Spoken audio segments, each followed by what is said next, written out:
Hey, good evening to everyone again. And it is so good to see everybody that's online this evening. This, of course, it is the Shake Up with Dr. Kid. We don't let things stay still. We always shaking things up to make sure that we get the best out of it, out of out of society, out of ourselves. We just need the best because it's easy for things to settle. And sometimes we as people, we just tend to settle for settling, and we don't need to do that. We need to be able to be on the move and make sure that we are in contact with everything about us that creates the who we are. All right, so let's go right ahead. And I want to thank you so much for being online with us again this evening. You know that over the last little while, we've been working our way through the grief process.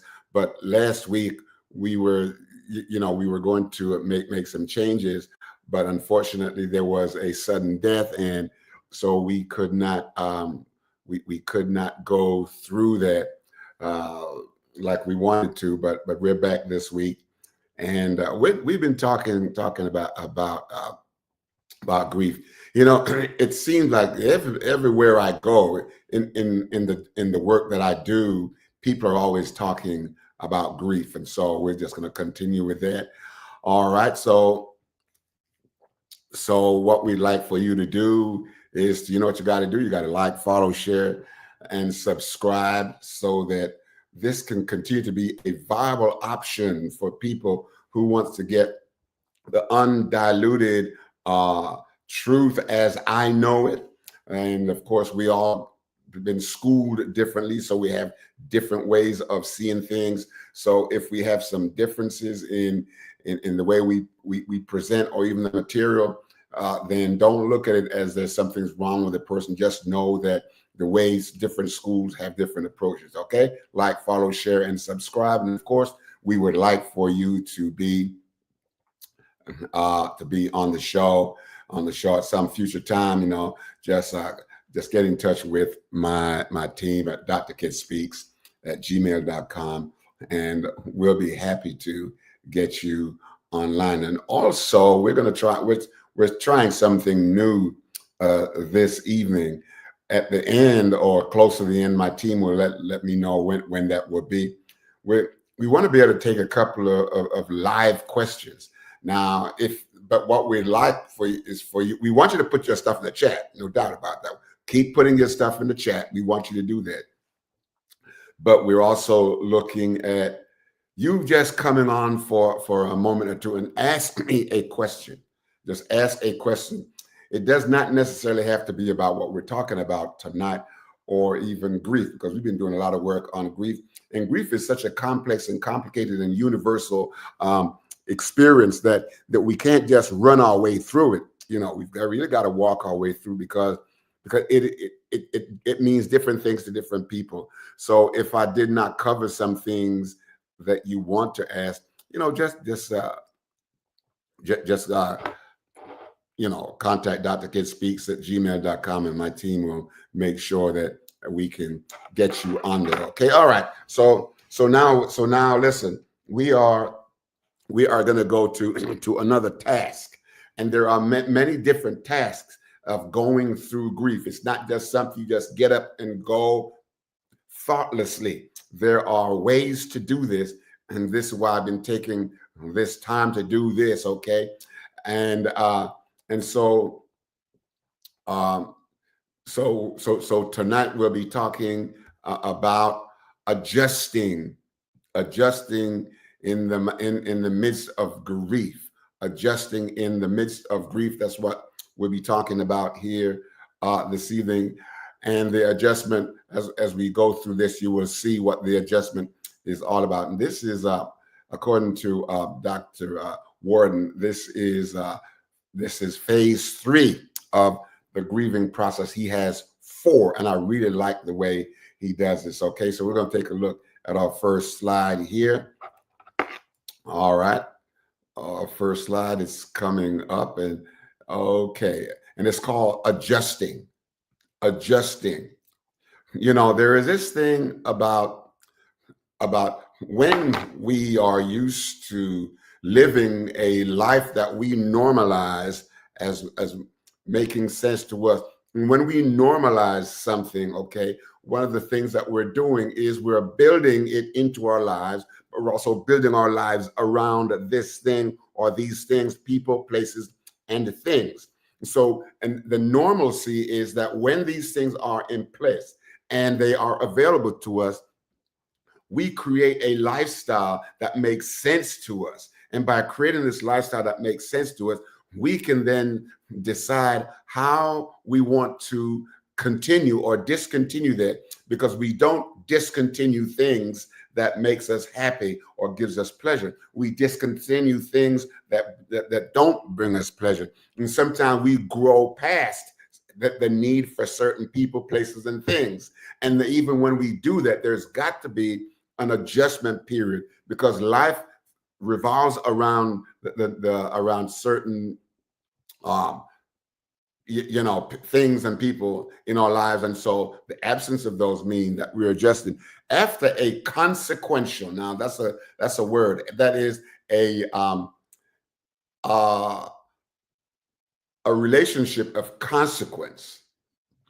After a consequential loss, the loss is consequential, but based on the degree to which the relationship was consequential. In other words, we're still talking about, listen, attachment. Don't forget that grief is all about attachment, detachment, availability, unavailability, loss, gains, those things. And that's where the adjustment comes in. After a consequential loss, it can take a considerable amount of time to do this, to do these following things. You don't just run into it, especially around when we're talking about death is really one of those things that really triggers the need of to accept the loss. Okay, you accept the loss. So we're talking about adjusting now.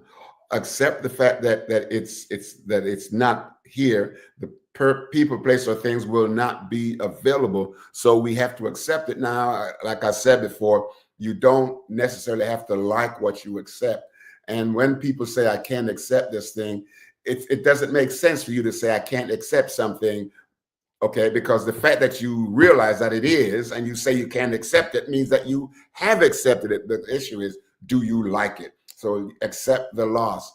Carve out a different normal. And I use the word different because some people like to talk about a new normal. Well, a new normal, and so we're always going to have a new normal, but it's really makes sense to me to say a different kind of normal that is different from that normal which we knew at one time.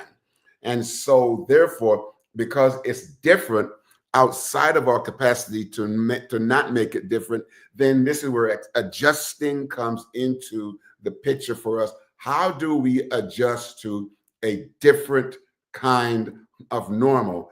And be careful how we use the word normal, because if it becomes something that we have to experience over a long period of time, or something that we cannot change, as in the say a death, we cannot we cannot say, well, we're not going to adjust. We can't accept that. We have to accept that. And so we carve out a different kind of normal with the absence of this person or anything. Some people, it's just moving from one place to another, young kids moving, or people moving because of job and stuff like that. There's always a normal, a different kind of a normal, especially when you go into an environment where things are substantially different. Adjust to this normal. So you have this, so you carve it out and then you adjust to it. Not to adjust to it will continue to put you at a place of emotional disarray. All right, so we're going to move on now to our next slide. And so some of the things that we know, we need to adjust to in terms of the normal is the biological. Some sickness. There are some sickness that becomes chronic and long term. And so, therefore, we can't wish those things away, and we still want to have a good life. So there's this adaptation piece that comes in. How do we adapt to this biological situation? Sometimes we see a lot on the TV about wounded warriors, and we see some of these wounded warriors who are amputees, double amputees. Sometimes, they didn't ask for it. They stepped on a landmine, and it fragmented their bodies. And so those are some of the things that at the biological level. And I heard one guy say, "Listen, I didn't want to live at one time, but going to the Wounded Warrior, which apparently is doing a wonderful job going through that process, helped me to find a different kind of normalcy in my life by doing what? Associating with people who have gone through that and had similar kinds of fragmented bodies. So there's this adjustment to that. And the psychosocial is, how do I think about the physical self, which means that it will limit where I choose to go, or even decide that I want to go or don't go. So psychosocial, might mean because of my limited mobility, depending on what it is, I may not be able to climb some stairs. I may not feel comfortable socially now, even psychologically, say going up and down, escalators, some of those things. And if that's the quickest way to get there, then you got to find some stairs. And sometimes the stairs in a lot of public buildings, airports and so on, it's not really close to to where the escalators are. So you got to find another way. Okay. And so when there is a financial situation that you're going through, there is this adjustment and you adapt to that. I remember back in 2008, when the market crashed, a lot of people, panicked and thought they would never recover from that somewhat recession.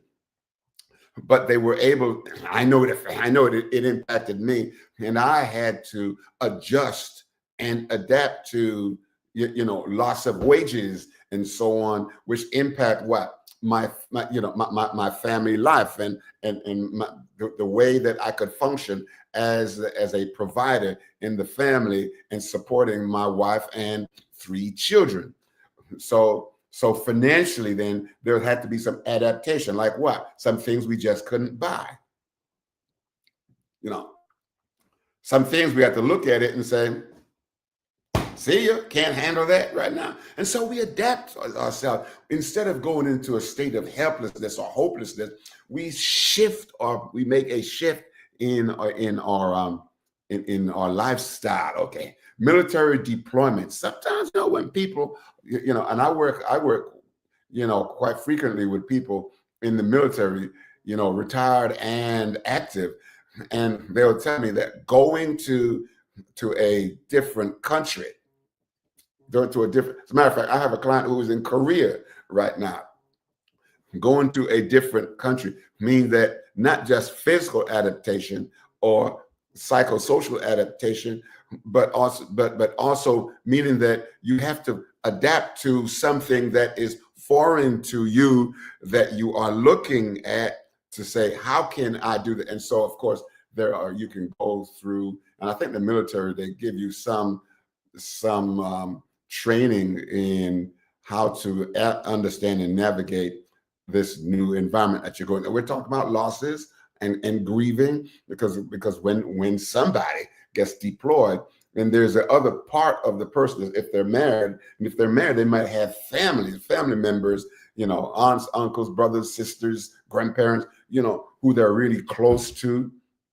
Then they don't have those people, so they are unavailable. And so now you adjust not only to a new environment, but you adjust to not having those people at your beck and call or just around the corner. All right. So we're going to go there. Okay, Tracy. Thank you, Tracy. Normals do not always feel, oh, Tracy, but we are adaptive and make it work. You know, Tracy, oh, you know, one of the things we're doing, Tracy, we're trying this week is at close to the end of the presentation, the session tonight. We want some people to come on live and ask some of these great questions to me. You know, but you're so, you know, it'd be nice to have you do that. But listen, we like this. Normals do not always feel normal.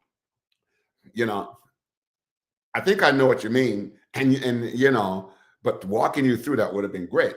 But normals do not always feel normal, and you're right, Tracy, because the degree to which this normalcy that we're going through now is is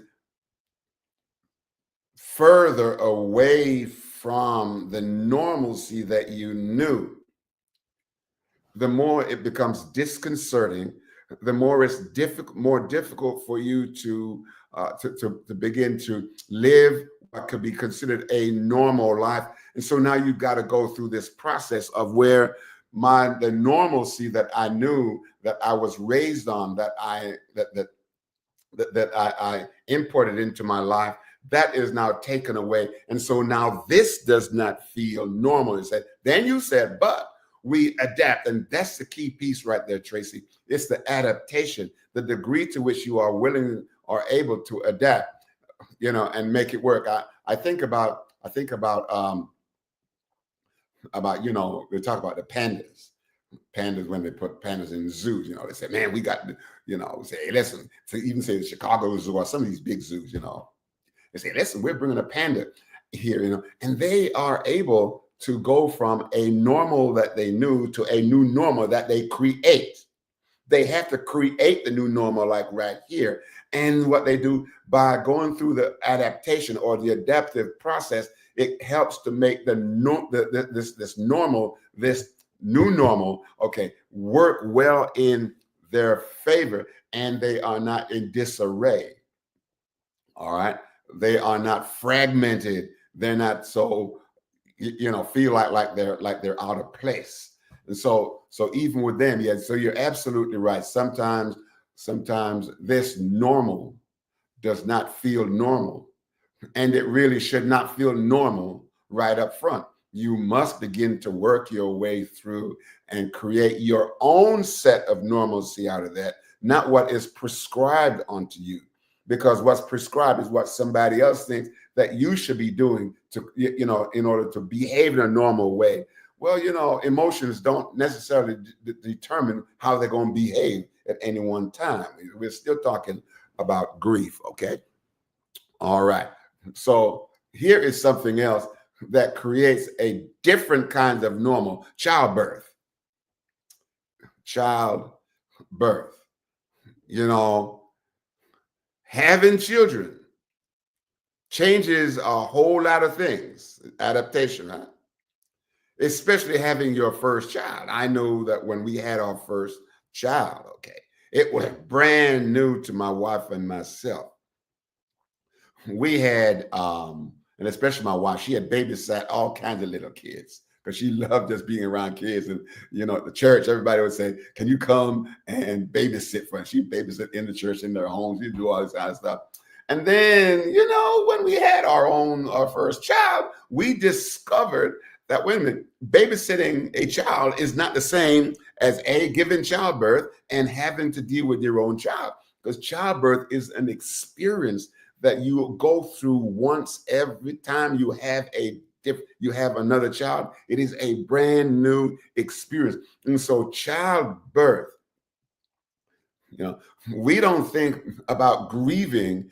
And before we start having children, we should take a look at, who will I be? What will I look like? How would I see myself? How will my physicality change? Where can I go? Where can I not go? What do I, you know, all of these are questions that we really need to take a look at, because if we don't, we start acting it out on the child who didn't ask to be here. You know, we leave him in the room, because I'm so used to watching my TV all by myself. That child is crying. and the child didn't. So childbirth. So we grieve not having children, okay, and we grieve what happens when we have children. Yeah. So there's room for grieving in both cases, and the adaptation, and that children's emancipation, children's emancipation. I'm going to tell you that if you do a good job, and I know you will, do you know that they talk about the empty nest syndrome like it's something that jumps on you when a child turns 18 and decide that they're going to go to college or whatever it is. The empty, and you're home now by yourselves. There's mother and father and the dog. That's it. And some residue from what and the kids, they come home every once in a while. Their room is still there. You're going to make sure that you don't throw their stuff out because you want them to come back because they're having difficulty with emptiness syndrome. And so children's emancipation, because you do a good job of raising your children to become independent, okay, the result will naturally be children's emancipation. And they go through this emancipation, as they go down through this process, they, when you brought them home from the hospital, brand new, okay, they are totally dependent. By the time they get to be about 3 months, they've emancipated themselves. Why? Because they don't need you to do certain things. They get to be 6 months, more emancipation. Let's fast forward. By the time they get to be age 5, they sure enough emancipated, because by that time they can do about 70 or 80% of what they need to do. They can dress themselves, eat, they can go to the bathroom, they can do all kinds of stuff by the emancipation process. And so then you got to be careful. The degree to which you want your child to be clingy to you because you're clingy to them, and they are on the pathway to emancipation, you got to be careful that you don't thwart that by doing more things for them, which means that they have to be more dependent on you, and which stops you from going through the loss process and the the process, and aborting the emancipation process. And by the time, the emptiness syndrome, it starts when you bring your child home. And because you're going to do a good job, they will come. Divorce is another one, that has to do with adaptation. You were single, got married, and now you're getting a divorce. And between being single and married and divorced, there's a lot of transformative things that have gone on in between there, both in here and out there in the world. Okay. And so divorce is something else all by itself. I don't want to get too deep into that because that's something we probably talk about, at another time. Let me make good. At another time is divorce.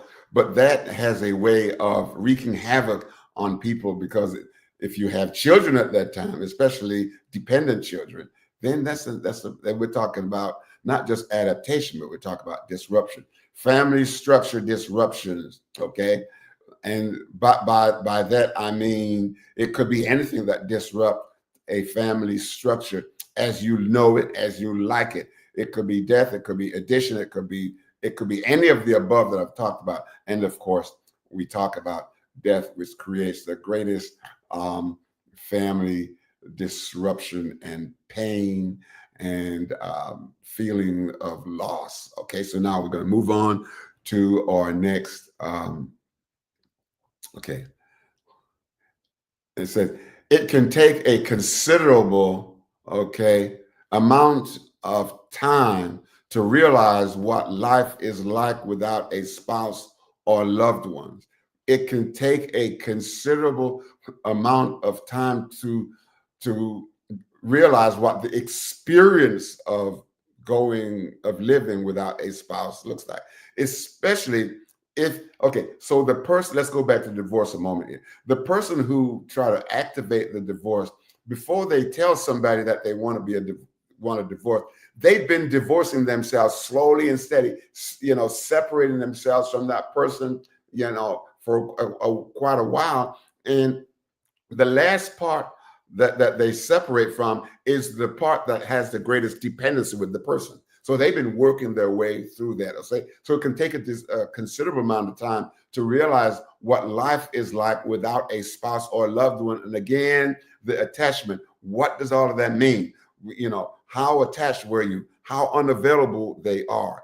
These are some of the things that makes this adaptation. So you have to adapt not just to a place, but now you've got to adapt to a different lifestyle, a different who am I? Who is this person that I must not look at and work with? This is me.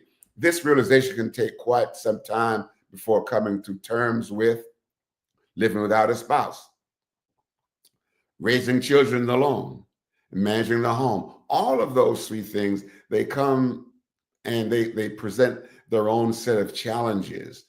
Living without a spouse, it means that you know, shared responsibility is out the door. So now you've got to get somebody else to do things that you can't do or you don't do as well, whereas your spouse used to be able to do that. Living without a spouse, raising children alone, you know, that in itself again becomes something that can be quite challenging, because not all parents are good at doing everything that the child needs. And so now it falls on you. And because you may not have positioned yourself all along, you might have had a dependency on the other parents who's really good at doing that, but you know, raising the children, being a present parent.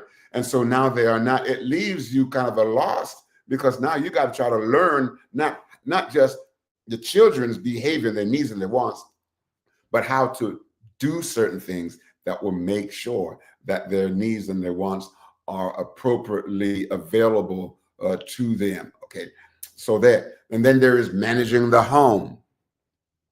Managing the home, which means a lot of things: inside the house, outside the house, the car, the garden, cutting the grass, you know, changing light bulbs, moving furniture, climbing up on ladders. All of these things, adaptation, to adapt to these things while you are still doing what? Dealing with the pain of the loss. And you must go through adaptation. What happens here is it will trigger every time you have to do something new that the unavailable person used to do. It triggers the loss of the attachment that you had and the pain that was there all along. So there are a lot of things, and it is very dynamic, a lot of things that can trigger your pain and take you back into your history and evoke some of that stuff that you used to enjoy, but you no longer enjoy. Okay, so adaptation. All right, so now we're going to move on to our next slide, and please put stuff in the chat. Okay, put your questions in, because it's very, very important. In some cases, bereavement is seldom clear about exactly what is lost. Some people don't always know exactly what is lost. Why don't some people don't always know exactly what's lost? Because there are so many things that they can do but decided not to do. So now we're talking about within the self. Okay, and so it's seldom lost, and we don't know exactly what it is, but sometimes it's not lost because we can't do it. It's lost because we don't want to do it, and we've never wanted to do it. And so we farmed it off onto other people. All right. So for instance, let me put it this way. God forbid, if the guy who used to cut your lawn, he didn't die. He moved to California from here. Okay. And he's been cutting your lawn for 5, 6, 10 years. All of a sudden, you know, you go into, you don't want to do this. And so now you got to find somebody else. So now it gets a little bit complicated. Not only do you have to find another person because of the loss and the pain that you've had because this person is no longer available, but now you got to attach yourself not just to the person, but to the quality of the work that they do. So now there is this attachment piece. Listen, you hear me talk about attachment and detachment because that is at the heart of relationship. Okay, so in some cases, bereavement is seldom clear about exactly what is lost. So you can have a physical loss, you can have a cognitive loss because you this is what I think, or you can have an emotional loss. This is how I feel about what I've lost. The loss of a spouse may or may not mean the loss of a sexual partner. Let me say it again. The loss of a spouse may or may not mean the loss of a sexual partner for a number of reasons. You might have been in a relationship where that was not what one person liked to do. All right. And so you may lose that, or you may have come to the point where it was never built around that, and you got married knowing the disability of that person. So that was not an issue. May not, the loss of a sexual partner, a companion. Now, companionship is kind of a different, it's what do we do, to help us to have a more enjoyable life. What do we do? That's more like along the lines of a companion. We walk hand in hand. We have lots of agreements. But companionship, in order for you to grow your companionship, this may sound crazy, there is also times when you have disagreements. And disagreements give you an opportunity to do what? Take a look at yourself. And not just what happened, but take a look at yourself in what happened or because of what happened. You take a look at yourself. So companionship may have a number of different components to it. House cleaner, you know how it is. You have a good house cleaner. You grieve the house cleaner when the house cleaner is not available. Why? Because they've been house cleaner becomes like a family person. They got a key. They come in. They go out. They eat. The house is there. They watch TV when they want to, and and all of that is a part of the emotional contract that you have with that person. Emotional contracts are very, very powerful contracts.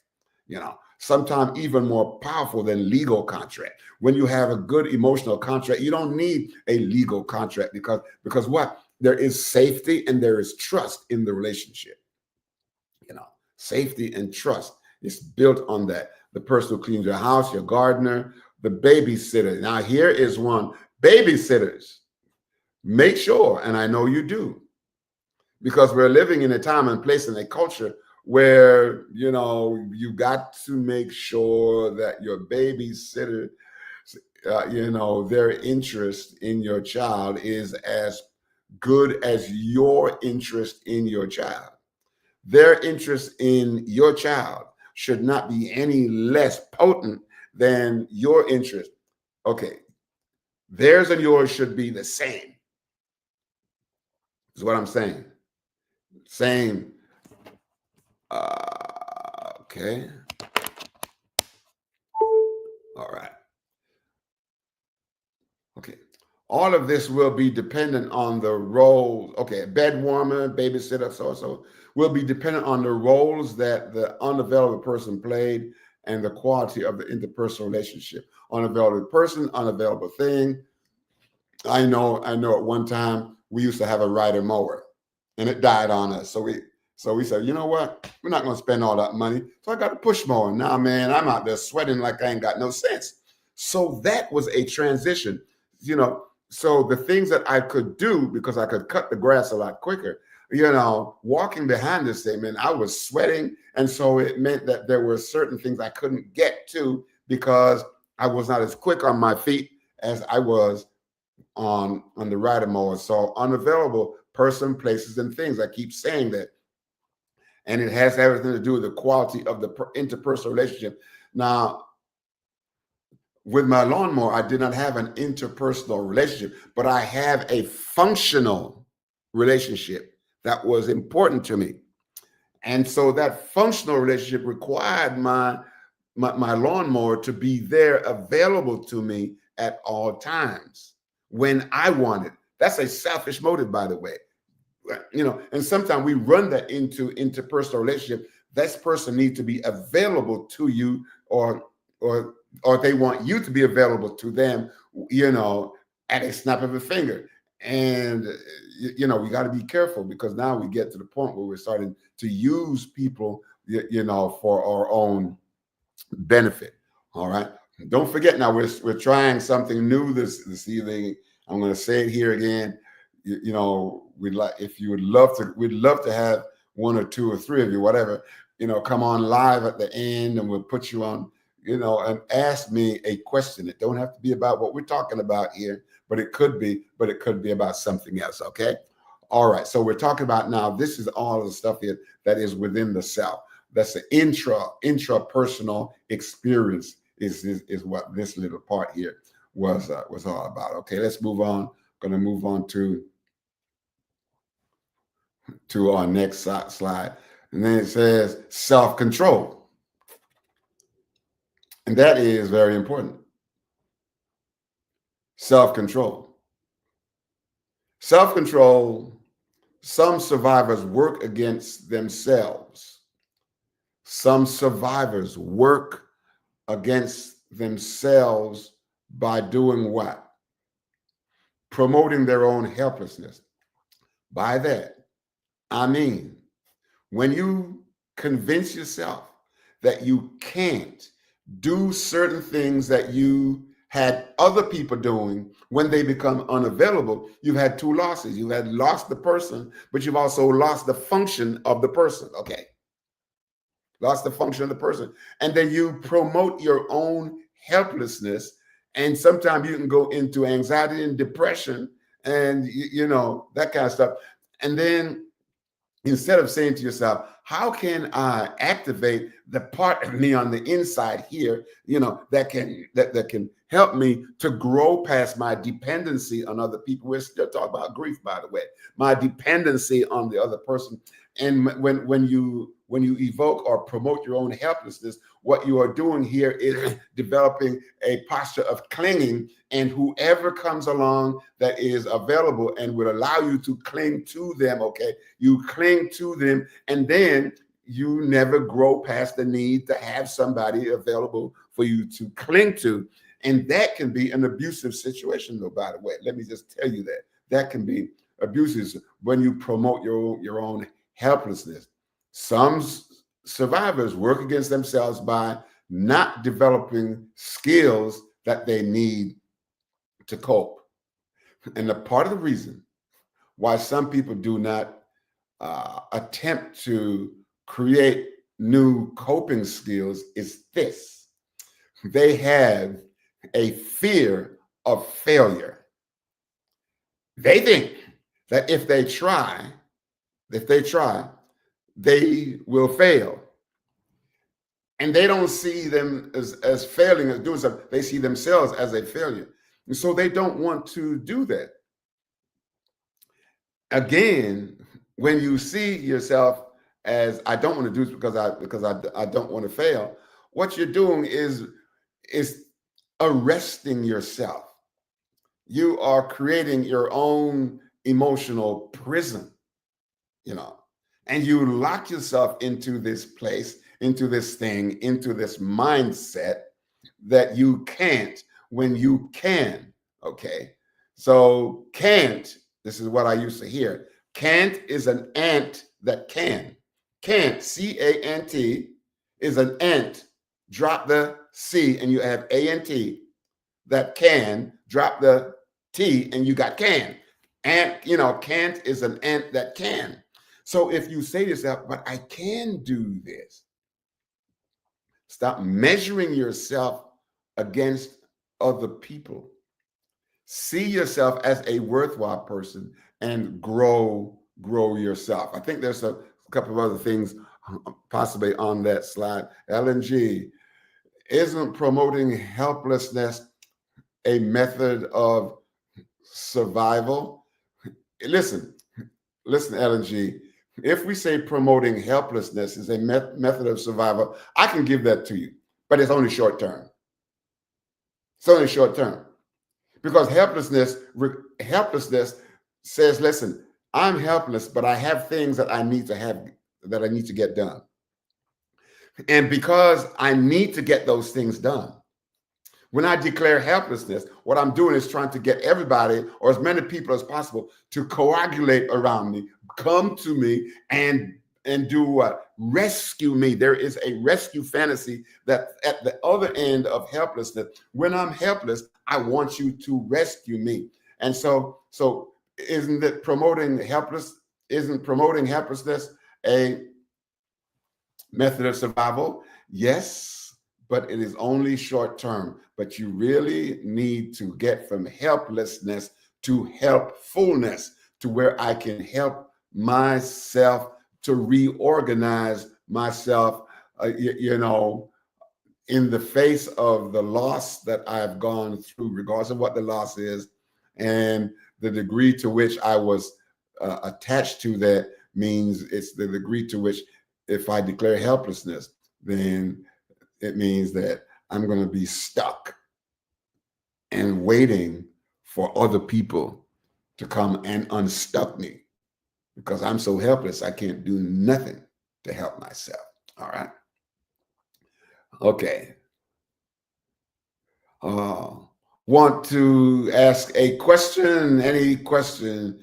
Click the link in the chat. Go ahead and do that. Any questions? Any questions? We'd love for you to do that. Okay. So not developing the skills they need to cope. So we're talking about some survivors work against themselves by doing these things, withdrawing from the world and not facing up to the environmental requirements. Now, the environmental requirements, again, I want to say, when we think of environment, we're thinking about things outside of the self, starting from, say in the house, in the community, and we broaden it to the world, going from micro to macro, going on. But what I'm talking about here, withdrawing from the world and not facing up to the environmental requirements. The environmental requirements must be what? You have to know here what the environmental requirements is or are. And once you find that, what that is, you begin to organize yourself about what are the requirements that I can fulfill for myself, and what do I need some help with, because nobody is a master of all things. That's what we need to know. So the environmental, so it starts out with on the inside. What can I do? What can I do? What can I not do? And where do I need some help in this? Where do I need it? And once you figure that out, then you can begin to limit the control that the environment may have over you, with the withdrawing piece from the world and not facing up to it. So you face up to this thing, which is important. And facing up to something, again, it comes down to what? Acceptance. All right, acceptance. All right. So let me see what else we're going to talk about this. So you're unsure. And so we're unsure. Watch out. Watch for that word now. We're going to develop some scenarios around that. Some survivors resent having to develop new skills and change of lifestyle. They resent that. Again, it goes back to, it's not that new skills are not desirable. It's not that new skills are impossible. And I'm not saying that everything that is necessary you can do. Like for me, one of my shortfall right now is all of this technology stuff, So I have help with that. But if I needed to do it and it had to be done, and if I didn't do it, I'd be left out in the cold. I tell you what, I'll have to find a way, some kind of way. But all of us like some ease in life, so we develop a lifestyle around that. So we resent having to develop new skills, but new skills is challenging, and new skills will help you to grow. Skills and change in lifestyle. Changes in lifestyle might mean that you will discover new things about yourself, not just about people, places, and things. that you discover new things about yourself. I've had a number of people tell me, man, I didn't know I could do this until, when they were put in a position where their until is not going to be your until. Everybody's until, or the reason why you discover that you're doing this thing, it's different. So unsure. They did not know they could do this until, okay? Some people would rather live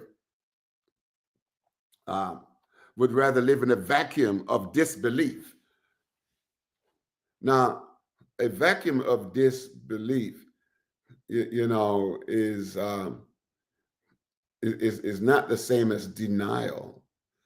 Denial for me is denying the existence of something.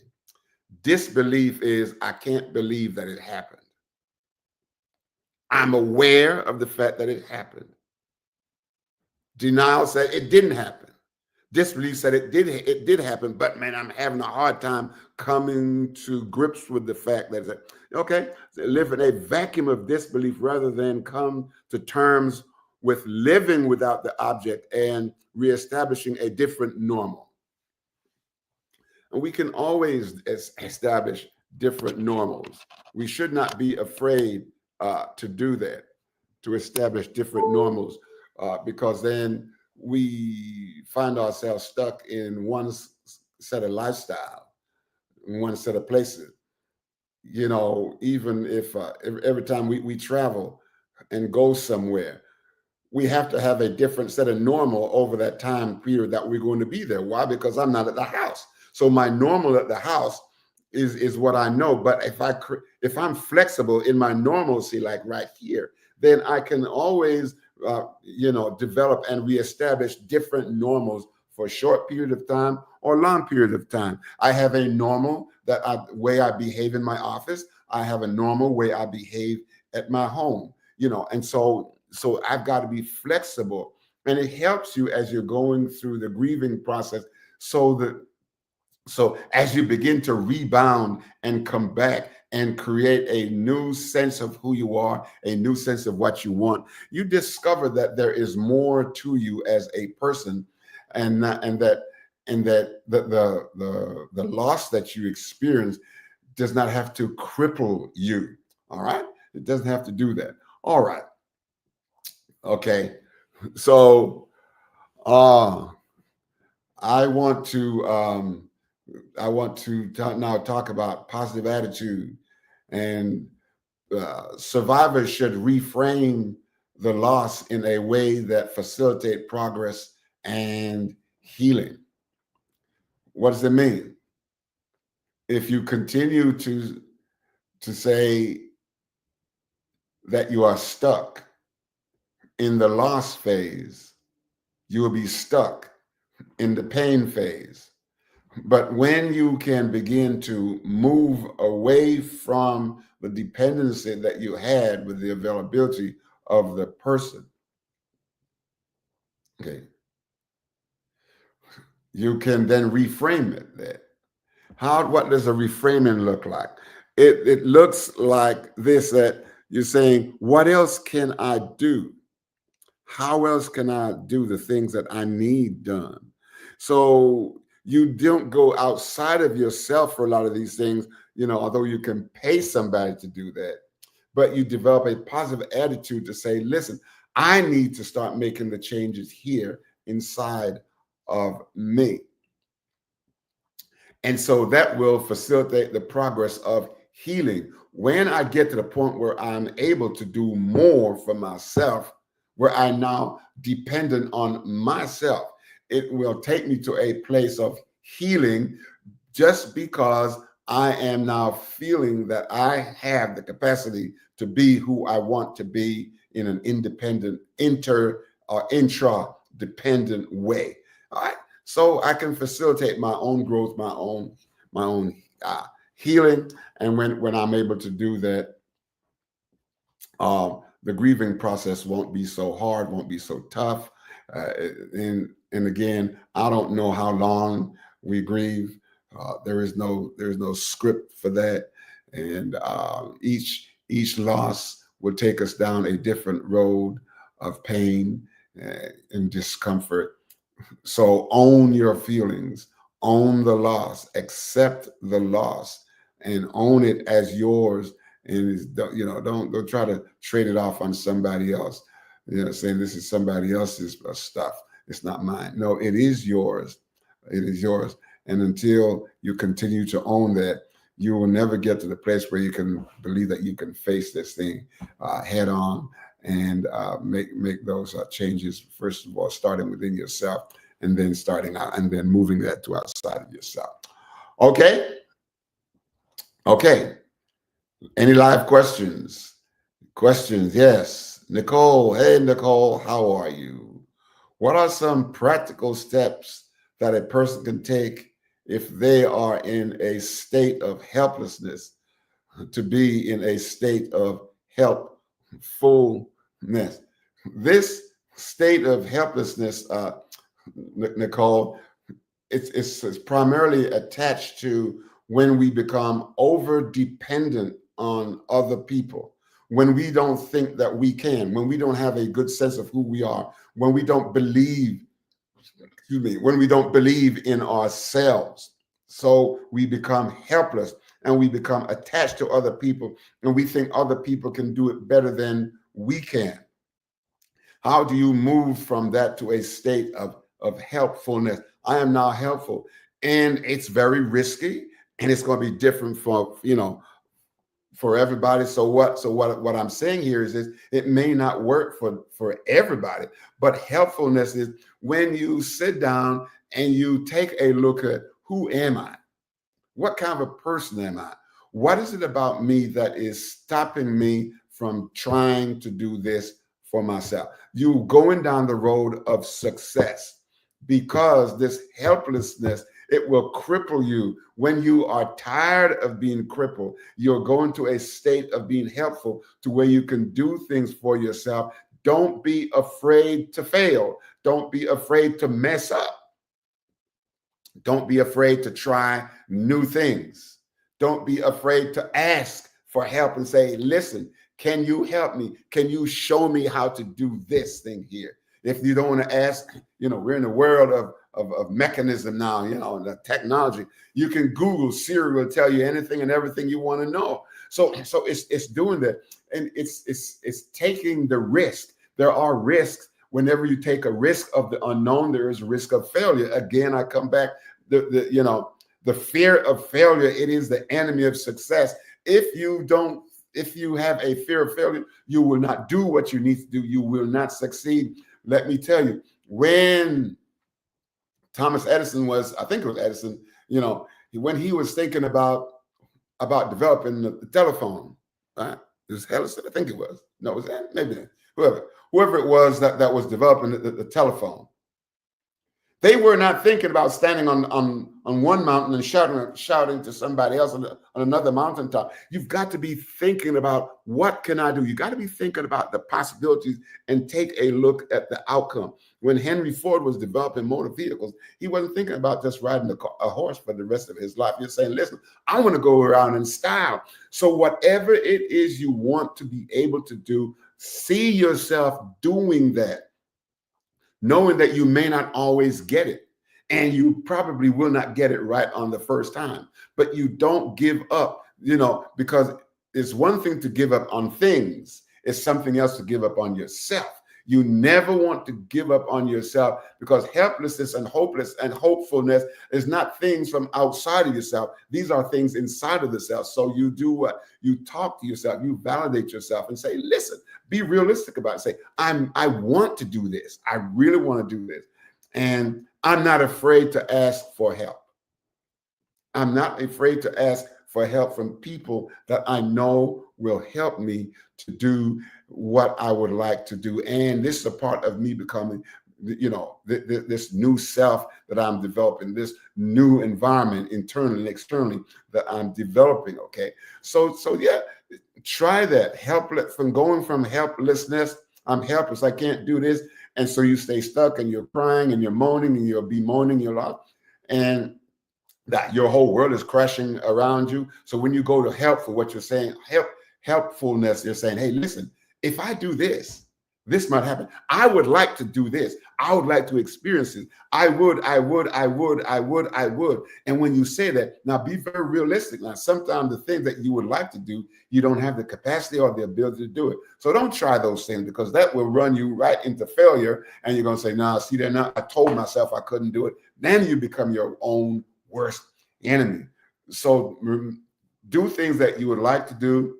The things that you can't do, ask for help, but make sure you ask for help from people who have your best interest at heart, not just what you're trying to do, but they have your who-ness, who you are at the core of the relationship.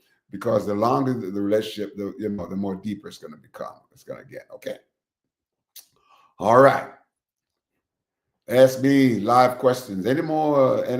Do we have any live questions? Someone would like to come on and say, "Hey, I would like to come on and do this and ask you this question myself." Okay. So click the link in the chat and we can do that. Though, but this is something new that we're trying to do to add a different dimension to this, so that you don't have to be on here for the whole show, but you can just take a quick, do a quick ask me, and then just go back to your little place of comfort. Okay, so when I ask a question, please go ahead and do that. And while I take a couple of minutes to see if anyone's going to do that, take that plunge, if you would like to be on the show, if you want to be considered to be a part of the show, okay, just go ahead and email drkidspeaks@gmail.com. We'd love to have you to be the major guest for the evening, but I'm saying here again, drkid at gmail.com, drkidspeaks@gmail.com, and you can be, we'll talk with you and settle you down and make sure that you'll be ready and willing to talk about that very important things that you want to do. And of course, we need to continue growing this platform. And how do we grow the platform? You like it, you follow, share, and subscribe. So please, even after, find something from what I said this evening that makes sense to you, that you say to yourself, listen, I would like to share this with somebody, and or even tell them, hey, listen, if you want to follow, you can go on YouTube, and you can find all of his all the things that he have done in the past, all of his shakeups. They're all cataloged on YouTube. Okay, so with that said, and we don't have anyone else coming on to ask any live questions, I just want to thank you so much. I want to thank you so much for just being here again with me, hanging in with me from week to week. We'll be traveling next week, and also the following week. Although next week, and the following week we'll be in the Thanksgiving mode. So we're going to take a little hiatus over those next 2 weeks, and then we'll be back after the week after Thanksgiving. Okay, so have yourselves a wonderful Thanksgiving. Be safe and eat well, but be very careful in your eating well. You also make sure that you're eating healthy. All right, and then we will see you on the other side of Thanksgiving. Have yourselves a blessed time, blessed Thanksgiving. Be well. Bye-bye.